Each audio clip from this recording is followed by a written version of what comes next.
hurt feelings. It's like throwing a temper tantrum, but it's silent. They call it tempo. Why are you talking to my friend who's a girl behind my back? This is exactly like what everyone else said. Well, what are we going to do now?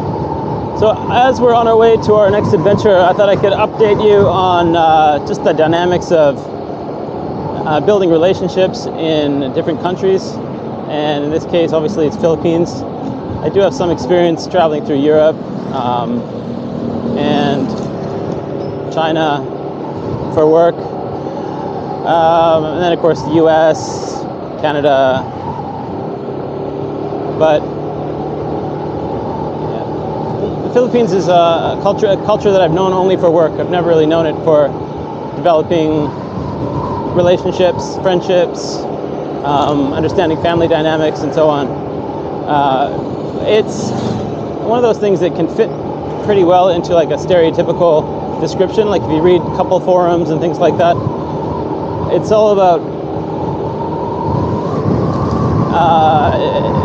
very typical type behavior that I try not to fall into. Like I try to just look at everything and treat everyone as an individual, but it does kind of catch me sometimes when I think, oh, this is exactly like what everyone else said.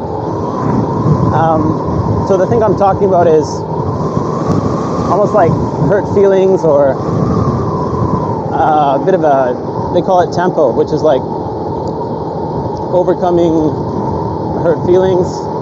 It's almost like throwing a temper tantrum, but it's silent, and nobody really knows what's going on. She won't say what's going on. You can try to figure it out all you want, but she's really not talking to you.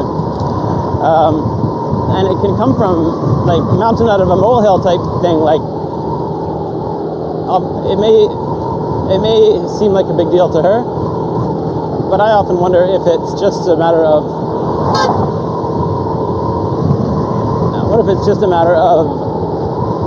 catching something in the moment and building something up in her mind, and then she realizes that, oh, that's not a big deal in the end of it. You know, and that I've seen it a few times. I've with my partner here, Ella, we've been in a relationship for over 6 months, and I've only seen it a few times. It always seems to originate from something that's like, you know, I've done, but not on purpose or not something maliciously. You know, it might be something like, just misunderstood intentions probably is the right way to describe it. You know, if I were to ask a friend of hers, like, oh, what's a good place to take her out to a nice romantic place, or a restaurant, or a nice quiet place for a walk, it could be interpreted as, why are you talking to my friend who's a girl behind my back? So they could interpret it as like you're putting your confidence in someone else, and why wouldn't I just ask her?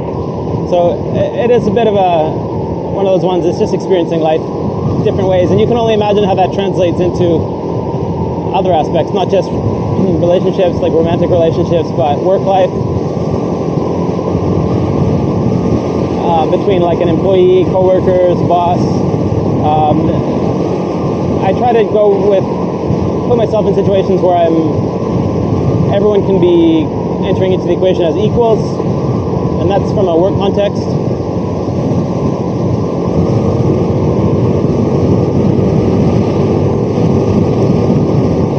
But yeah, it just made me smile. It's sort of in that situation right now where maybe I didn't communicate that we were going to be doing a day trip, and maybe she had other ideas. But she's come along, and I expect it to be a fairly silent trip from one part. But maybe the lesson here is to learn to live with uncomfortable situations. Don't get caught in something where you're paralyzed and you're just like, oh, well, what are we going to do now? Or instigate and inflame the situation. Learn to just let it lie. And that's a reminder for me. So in these kind of videos, I'll always watch these back and be like, oh yeah, that was the feeling. And just to know how it played out in the end is a bit of the unknown. But of course, nothing is super drastic, and that's probably a good thing. Okay, we got just pay attention to traffic here for a quick second.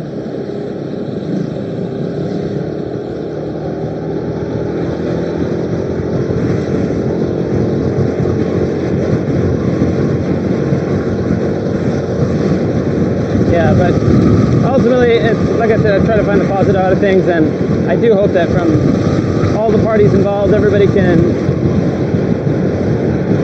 you know, accept some responsibility. I mean, even if you're the one that's offended or upset,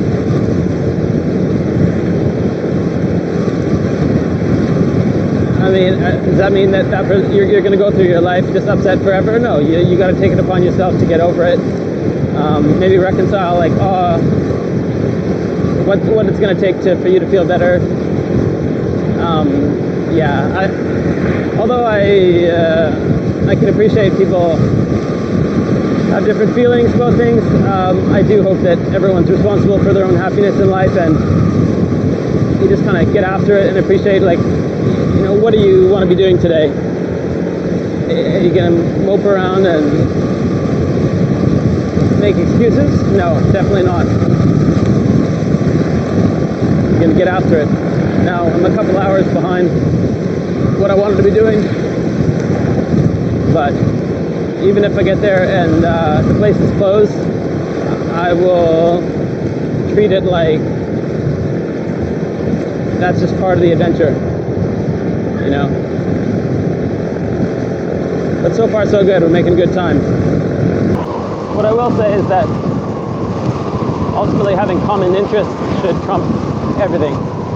So that's one thing that I'm confident in, is that even though there's cultural differences, I've seen enough, and I know enough not to waste my time, that if there are common interests, I need to see that on an everyday basis, as reassurance that, you know, it's good compatibility, and it's a good use of everyone's time. Ooh, I nearly ate a bug there. Should I put the windshield down? Let's take the risk.